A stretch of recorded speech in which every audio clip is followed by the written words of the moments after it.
What's good, everybody? Corbino here, and we're talking about Season 8 Walking Dead. We're doing a review for it, and it's just, I realized, I didn't realize, and then I did realize, that every year I've done a Season 6A, Season 6B, Season 7A, Season 7B review since I started the channel. And this year, I realized I didn't get to do that because I missed the mid-season finale and didn't get to watch it for almost like a month and a half because I had no access. I couldn't find it anywhere for free. And then I remembered we have on demand. I just don't mess with cable except for Sundays for Walking Dead. And even with that, if my mom was watching Walking Dead, then I wouldn't mess with cable at all. I would just wait to watch Walking Dead later. And then like a month and a half after the mid-season finale, she was like, Corbin, you can watch it on demand. And I was like, duh, I used to love on demand. And so I finally watched that, caught up, but I was like, now it's pointless to do a review. And so now we got the whole season's finished, just wrapped up this Sunday. This is Tuesday, I believe. God knows when this will get out, but anyways, let's talk about it for a second, guys. This season, I saw some things where they're like, you better just binge watch it because it's so long and boring. But then some people are like, don't binge watch it because you'll easily fall asleep if you're sitting through all these episodes that are like this. I don't know. There's a lot of good things that come out of this season, but a lot of bad things too. Like, spoiler alert, but I don't know why we even bother saying spoiler alert anyways on this channel. But it was really cool because literally every season I think to myself, or sometimes I say it out loud, where is Morales? I just don't like that that's an unanswered question. He was main enough that I'd like to know where he is at. And most people don't even remember the guy. And we finally got him back. And it's cool because he's on Negan's side. He's like, you're the Rick we've been hearing about. And it's cool because they started from the same place.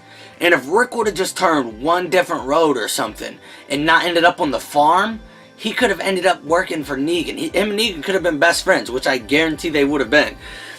And I love that idea of, two people that started at the beginning together, what differences they could, this world could change.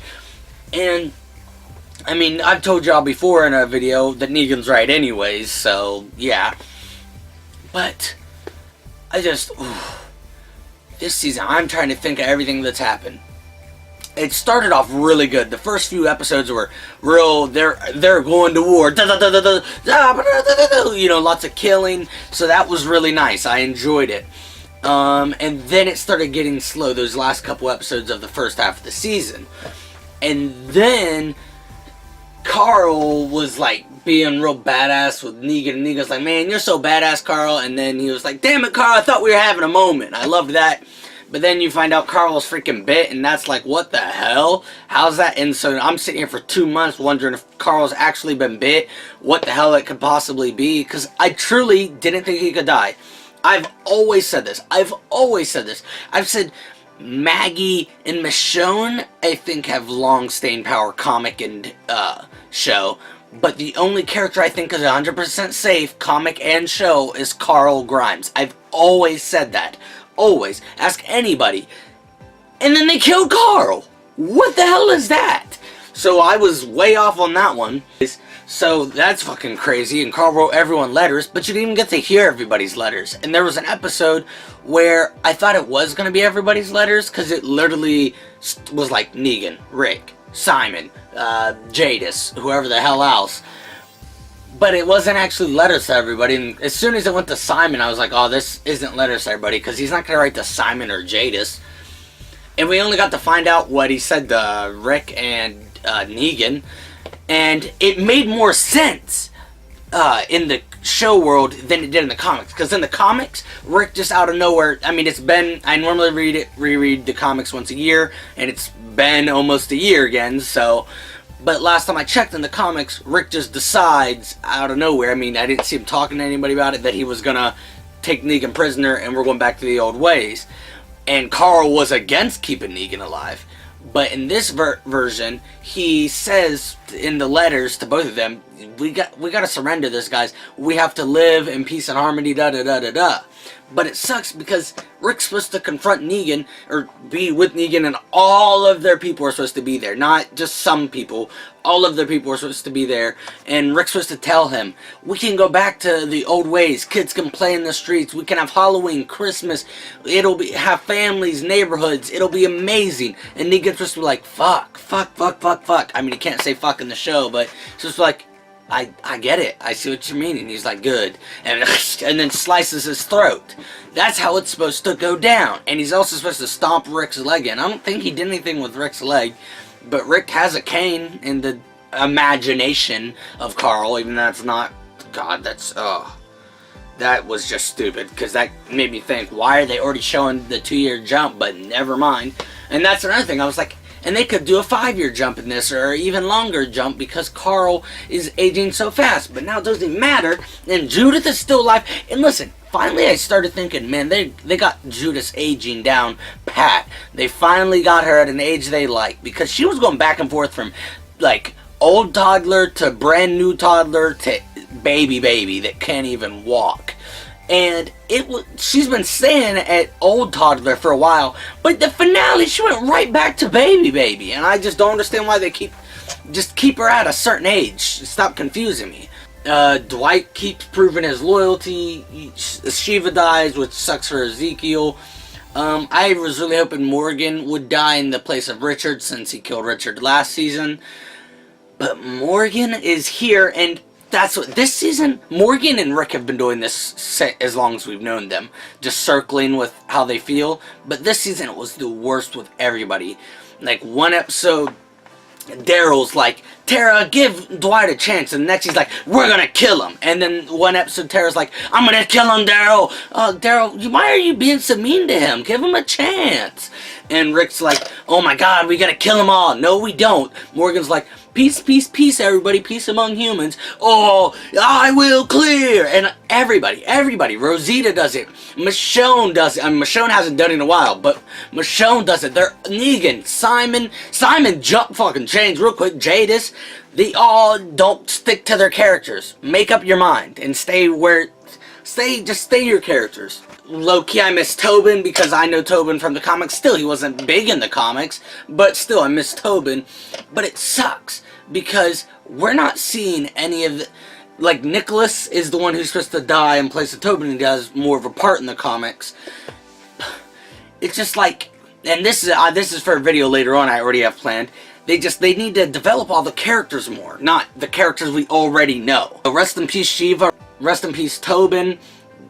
Rest in hell, Simon. God damn, you piece of shit. And when he killed all of Jadis's people, I knew that shit was gonna... Oh, I was so pumped for that. And then Dwight is over here on Rick's side, Simon's side, Negan's side, his own side.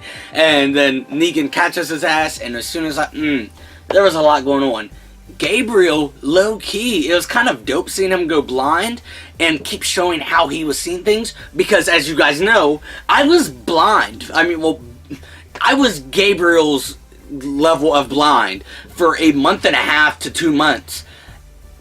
And so, like, I was like, what the hell? This is what it would be like in the apocalypse. This is literally me stumbling through the woods right now.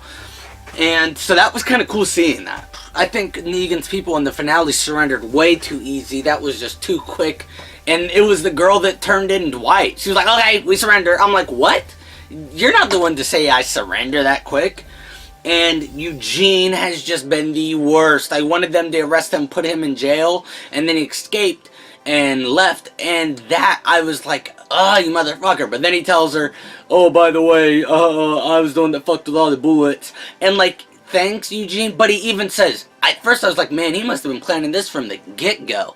But no, he wasn't. He literally just started planning it a couple episodes ago. So he was still a dick for a full fucking season, and I still fucking hate Eugene, and he has a lot to do to make me like him. To make me like him again, because I've always loved Eugene, and then they did that to him. Like, I've always been the one sticking up for him when everyone watches the show. I'm like, no, he gets better. No, apparently he gets fucking worse. Everyone thinks the show's going downhill. I have to agree with them. The show has definitely gone downhill. they're doing a decent job at adapting the comics, but they're not doing the job they could be doing. I like it. I like it, but there's just so much they need to do. I really hope this time jump for season 9, and they better do the time jump, and the Whisperers and rebuilding their societies and everything, I really hope that'll get them in the right path again, and it'll be something new. The Whisperers are really new. Like, literally everything that happens in the All New Beginning story arc is seriously, it's something brand new to revitalize the series. So, like, I really hope this works for the show too, because they have just, ever since season 6, they have just been going downhill. There's been ups and downs, but overall, the last 3 seasons have just been going down. And then one more thing I really want to talk about is the fact that Maggie, Daryl, and Jesus are all like, hey, at the very end of the episode, they're like, yeah, we're gonna kill Negan, Rick and Michonne are wrong. So we're gonna start a war between our own people, and also, if we do a time jump, then that's going to make no sense that they're planning for that many years. And if no time jump, then I'm going to be mad that there's no time jump. And in the comics, Maggie and Jesus are a little upset about it, and they do some things on their own, but it's not like this, what's happening right now. Anyways, let me know your thoughts on everything The Walking Dead. Is it still good? Do you still watch it? Is it going downhill? Do you think it does the comics justice at all anymore, or what? Because, I mean, when it started, I don't think it did it justice very well. And then I think it started doing them very well, and then quickly stopped doing it justice. So, yeah, that's my Season 8 review. I can't really think of anything else huge that I want to talk to you guys about. But, yeah, just let me know, in the comments and whatnot. What did you guys think of Season 8? I normally try to do something clever sometimes, but Season 8 was so unmemorable that I can't think of something to say instead of stay geeky. So, till next time, stay geeky. Hello, Hannah here, and this is ya boy Caesar. We just want to tell you about Bullymake. It's a subscription box for dogs. Caesar here loves it. And if you use promo code IG10, you can get 10% off. Just go to bullymake.com, type in IG10, IG10, and isn't that dope?